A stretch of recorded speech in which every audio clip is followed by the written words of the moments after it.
Hai Teens, jumpa lagi bersama Kak Arthur dalam acara TFC. Hari ini kita akan merenungkan tulisan dari Pendeta Daniel Kristanto Gunawan dalam buku permenungan Teens for Christ yang hari ini berjudul Modus Persembahan. Tapi sebelum itu, kita berdoa dulu yuk. Mari kita satu di dalam doa. Ya Tuhan, kami anak-anak-Mu hendak merenungkan sedikit akan firman-Mu. Kiranya Tuhan boleh memperlengkapi setiap kami, mempersiapkan setiap hati dan pikiran kami untuk terfokus merenungkan firman-Mu itu. Inilah doa kami Tuhan, di dalam nama Yesus Kristus, Sang Juru Selamat yang hidup kami berdoa. Amin. Bacaan kita pada hari ini terambil dari Kisah Para Rasul 5 ayatnya yang kedua. Kak Arthur akan membacakannya untuk kita semua. Dengan setahu istrinya, ia menahan sebagian dari hasil penjualan itu dan sebagian lagi dibawa dan diletakkannya di depan kaki para rasul.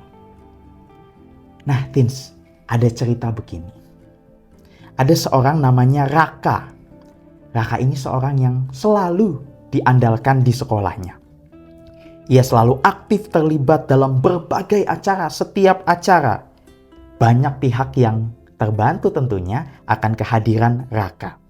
Tapi Teens, akhir-akhir ini ternyata Raka itu selalu menolak saat diminta menjadi panitia, diminta untuk membantu menolong dalam acara sekolahnya. Nah, ternyata Teens, terungkaplah bahwa motif Raka yang aktif selama ini di sekolahnya itu ternyata karena memiliki alasan untuk mendekati Tina, seseorang yang ia sukai, ketua OSIS di sekolahnya. Wah, ternyata ada motif dari Raka, Teens. Nah, Tina ini rupanya menolak cintanya Raka, sehingga Raka nggak mau lagi terlibat untuk menolong, untuk membantu berbagai acara di sekolahnya. Wah, Teens, kirain Raka ini tulus ya. Ternyata cuma modus. Dalam suasana kehidupan jemaat perdana, Teens, kehidupan jemaat perdana itu penuh dengan kemurahan hati sebenarnya. Tapi ternyata ada juga loh kisah yang memperdengarkan situasi atau kondisi seorang yang tergoda untuk memberikan persembahan dengan tidak tulus. Contohnya Ananias dan Safira, pasangan suami istri yang awalnya berniat menjual tanah milik mereka dan mempersembahkan seluruh hasilnya kepada para rasul untuk kepentingan gereja.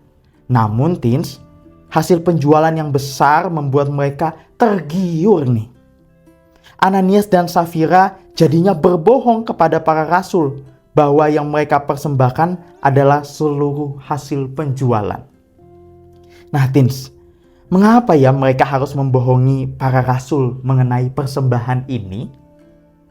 Padahal tidak ada yang memaksa mereka untuk menjual tanah dan mempersembahkannya.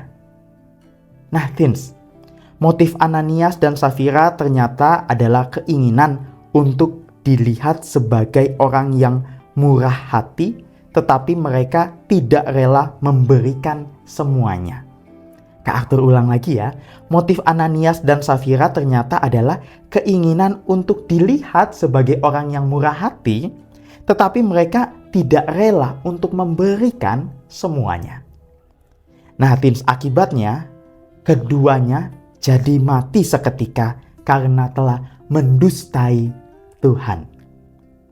Nah, Teens, tanpa sadar ya, motivasi kita dalam memberi atau dalam berbuat baik sekalipun mungkin sekali bisa berubah dari tulus hati menjadi transaksional. Melakukan sesuatu dengan harapan mendapat balasan. Oleh sebab itu, firman Tuhan pada hari ini, perenungan kita hari ini, mengajak kita untuk mari yuk kita memaknai setiap perbuatan baik kita dengan rasa syukur kepada Tuhan terlebih dahulu. Yang kita lakukan itu adalah buah syukur kita kepada Tuhan. Ingatlah, kasih Tuhan kepada kita itu tidak pernah bersifat transaksional nih teens, atau dengan pamrih.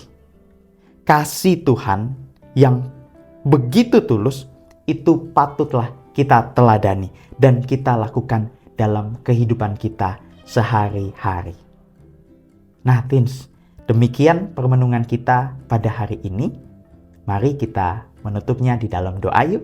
Mari kita satu dalam doa.